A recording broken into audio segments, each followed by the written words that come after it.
Hey everyone, so today I'm going to be going over success tips for beginning educators. So, first off, I'm going to do an overview of my field experiences, my four success tips for beginning educators, tips and theories regarding motivation, and tips and theories regarding assessment, as well as I'm going to be covering mindfulness of beginning educators and what should be done for that. Specific teaching strategies and interventions, my core message, and ways that I will be enhancing my educational practice using what I've learned. So, here's a quick overview of what my field experiences were. So, the first one, I observed a first grade classroom, and there I was seeking out ways that motivational theories have been applied in the classroom setting, and I was trying to find evidence of that and strategies and ways to motivate students in the classroom. And for my second field experience, I observed a high school classroom throughout five different class periods. And if I recall, it was two biology classes, two human anatomy classes, and one AP anatomy class. In that setting, I was seeking out ways that assessment is effectively conducted in the classroom, and I was hoping to find application of theories that I found on assessment while learning. All right, so these are my four tips for beginning educators. First off, use reinforcers to motivate students. Second, adjust class assignments when needed so that students' successful completion is achievable. Um, Third, take advantage of the usage of formative assessments, such as discussions, exit slips, etc., and provide students with valuable feedback. All right. So, first off, motivation tips and theories. In regards to the first tip that I provided, use reinforcers to motivate your students. That directly relates to B.F. Skinner's theory of operant conditioning, which basically states that a child is going to continue to produce a behavior if it's reinforced. So, if they're given a reward of some sort, and if a behavior is punished, it is more likely to stop. So, just to describe negative reinforcers, they motivate by absence. So, like taking away a homework assignment that a child didn't want to do, but that's going to serve as like a reward for them.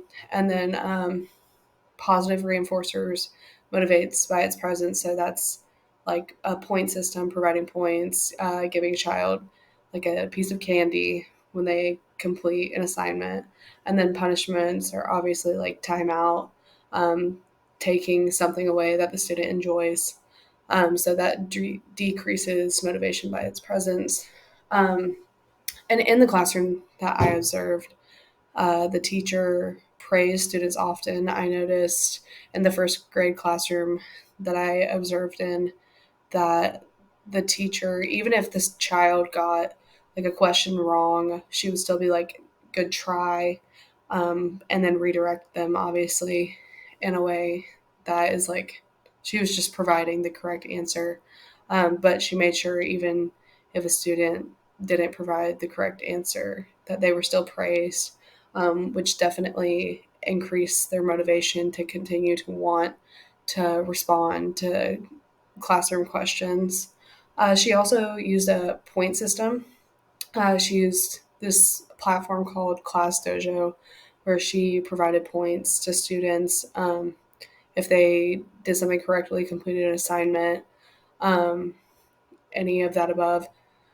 But she also took away points if a child misbehaved. And I noticed in this way, if a child was had points taken away, they were still motivated to continue to work in the classroom because they wanted to get those points back. And I also noticed that when children are around a child who received a point, they would notice that the child received a point and they were motivated to do what that child did to get the point. So engaging more in class or whichever the teacher hoped for. Adjusting class assignments and lessons when needed so that student successful completion is achievable. This tip relates to the self-efficacy theory, which proposes that if a student believes they're capable of completing something, then they're more likely to be motivated to do so.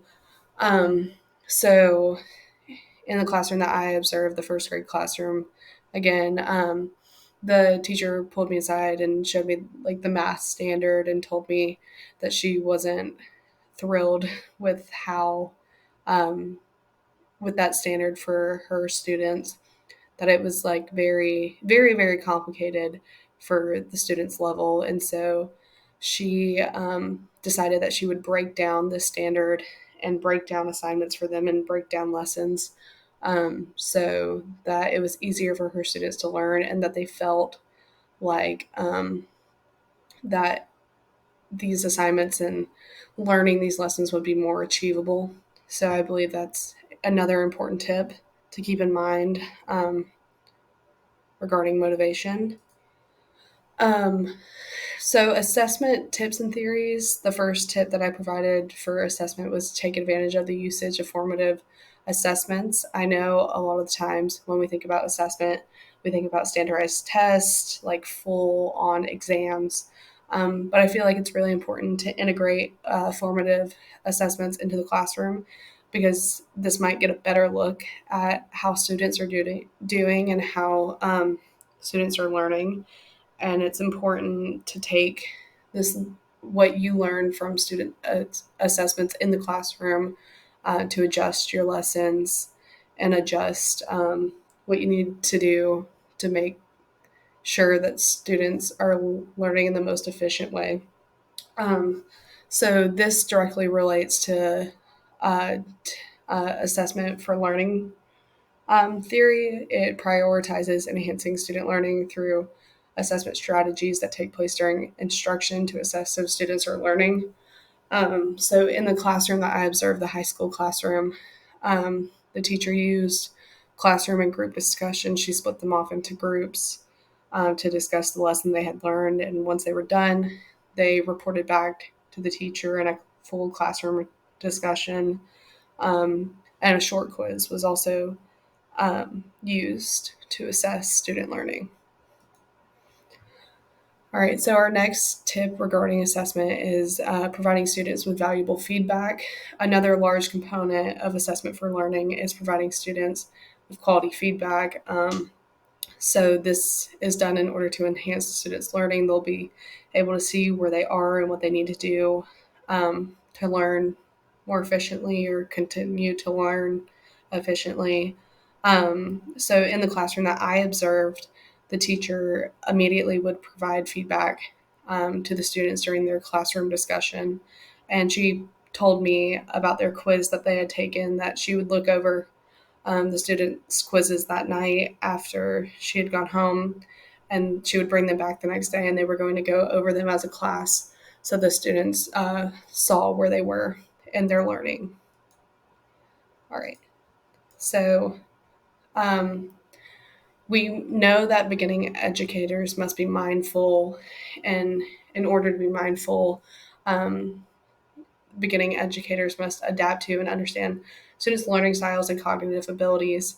Um, a student's learning may not be able to be assessed in a way that you had originally planned. This might be due to a student's disability or just any circumstance that a child has gone through their at home life, or just simply the way that they learn. So it's important to adhere to that. And teachers must also adhere to student IEPs and adjust their practices accordingly. Um, Children who have IEPs might have cognitive disabilities, or any other type of disability. So it's important that we're mindful of that and adjust accordingly. And then we must also understand student background. So some students might have cultural beliefs or values for education Some cultures put more emphasis on education, which might influence educational outcomes or how they might respond to rewards or punishments or their attitudes about school. And like I said before, some students might have a disability that influences their actions or capabilities in the classroom. Like students with ADHD might be more distracted, while students with learning disabilities, like I said, might not be able to be assessed in the way that teachers had originally planned. So when using these tips that I've provided, you've got to be mindful of this, um, because these things that I've listed here will influence how you go about using those tips. So, teaching strategies and interventions. You've got to make sure that you set clear and achievable goals with students, create a positive learning environment for students, and implement. I think it would be good to implement exit questions into classroom practices. This way, students' learning is immediately assessed and you know how to plan for the next day. And then creating a classroom point system would be incredibly wise to do for creating and enhancing student motivation. I think that's something that could be incredibly important. And then the setting clear and achievable goals. You want to make sure that students are able to achieve what you set for them in order to influence their motivation and also enhance their learning. And a core message I want to give to you is ensure that your students' best interest is always in mind. So when adhering to these tips, you want to make sure that you are making that your students are always taken care of and that you have their learning in mind and what would be best for them for the best outcome. You also want to plan ahead and prepare for when you must adjust your practices to fit your students' needs in order to have their best interest in mind.